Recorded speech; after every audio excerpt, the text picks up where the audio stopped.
Well, that's one of the healthy Correct. Yeah, aging one of the places. blue zones. Yeah, and what's interesting, I want to hear what you saw there, but if you go to these areas around the world where there are unusual concentrations of very healthy old people, women outnumber men by a long shot. When you Mm, get up in the ranges of upper 90s, hundreds, it's almost all women.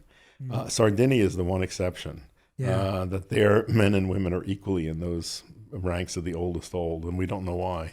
Yeah, yeah. I was really fascinated to see the few things, and it's all on the spectrum of things you mentioned.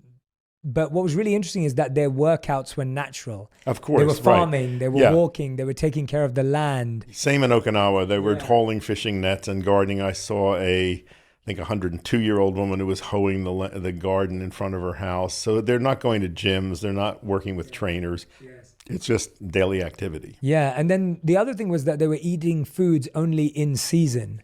So everything was picked locally, everything was locally grown or locally found, and they weren't eating things that were just artificially available. And what about social connectedness? I mean, that was a big part of it. I mean, people were living in bigger families or living closer by to families with children. So children weren't just being raised by two people, but by 10 people. And every evening and even during the middle of the day, they would get together and. I think that's very important. Yeah. The MacArthur Foundation some years ago did a study of successful aging. They identified a population of people they considered successful agers, and then they looked to see what were the outstanding commonalities.